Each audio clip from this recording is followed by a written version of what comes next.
Cowboys who knew if they could beat the Giants, they would be in. But if not, that opened the door to Green Bay, Carolina, and the New York Football Giants. Now, if Dallas lost in a late game, that meant that Green Bay and Carolina were in position to move into the playoffs.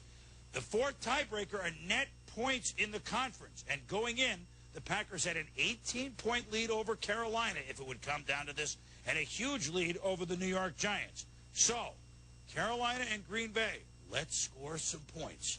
Let's begin at the frozen tundra of Lambeau Field. Cheeseheads enforced not that cold to watch Ray Rhodes and the Packers try to even their mark at 8-8 and beat the Arizona Cardinals, who last won in at the Packers in 1949 as the Chicago Cardinals. 14-3 early. Dorsey Levin scores, and Bill Schrader jumps over. Meanwhile, Carolina playing home against the Saints. They lead 17-0. Looking to score again, Steve Berline to Wesley Walsh. We need to score a lot of points. It's 24-0. Carolina, Mike Ditka knows the deal, but he's not pleased. Green Bay at this point lead over Carolina in the point differential +5. Dorsey Levens, third quarter. 1,000-yard season for him, thanks to this 36-yard run. Later in the drive, Levens, touchdown. Late third quarter, 21-3 Pack. Their differential now running total over Carolina is +12. Back to Carolina at 3:11 Eastern time. Berline to Patrick Jeffers. Makes the adjustment, 31-0 Carolina. And at this moment, Carolina's pulled to within 5 points in the differential.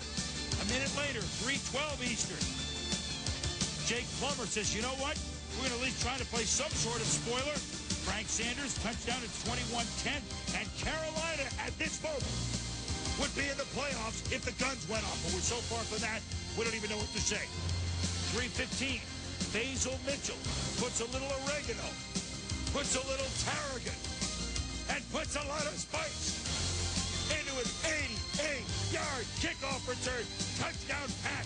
They lead 28-10, and they're +5. And you know they're being told, Tom, what's going on. 3:22 in Carolina. Jake Delhomme tries to put the Panthers Delhomme for the playoffs. Touchdown. So even though it's 31-7, they're out of this game, the Pack now have a 12-point lead over Carolina. It's as if New Orleans was playing for Green Bay and Arizona was playing for Carolina. Michael Bates. Whoop! Whoop! Oh, my goodness. Don't tell me he's going to do it. He could go all the way. 95 yards, 38-7 Panthers. They're within 5 of the Pack. Back to Green Bay, 3:29 Eastern. Dorsey Levens. Third touchdown of the game. 35-10 Green Bay. They're in good shape now because it's late, +12. But not so fast. Here comes Arizona. Jake Plummer.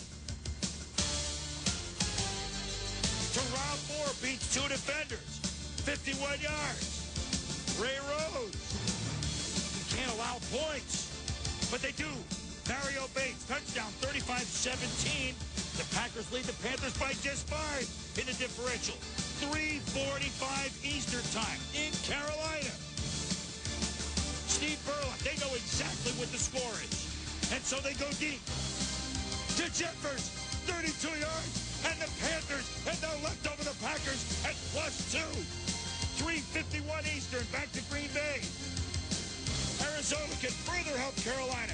But maybe the play of the year in retrospect, one of the McKenzie brothers, Mike McKenzie, makes a great pick. Well, and a great job by McKenzie of getting his head around, watching, focus on the football. Great job of fighting the receiver off and making the interception at the goal line. So, Brett Favre, the Packers need points. They're down to 3:50 in the game out of zone 1 at Lambeau. What could happen? You know what could happen. 8 yards to Corey Bradford. Now, hurry up offense, even though they're up 35-17 because of the differential. What an odd bunch of circumstances, creating some unbelievable football. Favre to Bradford, 31 yards. Hurry up offense. Favre. Bill Schrader, 15 yards.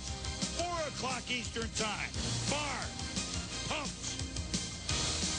Schrader, touchdown, 99-yard drive, 42-17 Pack, and the big number on the Lambeau Leaf, +5 over Carolina, who knows exactly what's going on, Tom. Because at 410 in Charlotte, Jake Delhomme hurting the Panthers, helping the Packers. He's in. And I know it's 45-13, but Mike Ditka says, I know, George Seifert, I know you have to do this, but let's go for 2. I don't care. I'm caught up in this, too. Let's go for 2. But first, challenge. Was he in? Touchdown stands.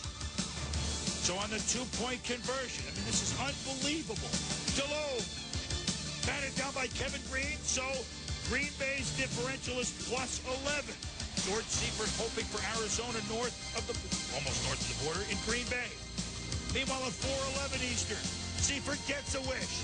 Plummer to Mac Commander Cody, touchdown.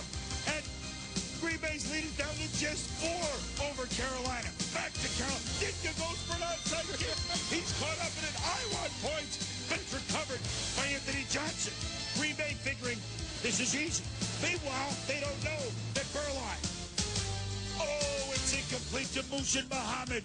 In Green Bay, they figure no way Carolina would have the ball in scoring position. But then word comes in to Ray Rhodes on the sideline. We need more points. And Carolina has the ball at the 30. So Favre, instead of running out the clock, throws a bomb. Charles Jordan down to the 1. Down to the 1. Moments later, Favre, hurry up, tick, tick, tick. 11, 4th touchdown, 49-24. +11, the differential. And then, I mean, how many points can you score? 45 is not enough for George Seifert. It is enough for Brett Favre. One of the wackiest scenarios we've seen, but one of the wildest hours of football. The Pack, if Dallas loses later, they become the 8-18 that goes to the playoffs. Look at the numbers for Plummer, for Favre. Unbelievable. As for the Panthers' numbers, their numbers unbelievable. What a season for Steve Beuerlein. 322 yards for him. Both teams scoring 45 points. But it's the Packers who... Well, first of all, it's the first time they are not over 500 since I can't tell you how much I enjoyed listening to you do that. I forgot about that. Good recreation of what happened in that room. We got to just tell you something.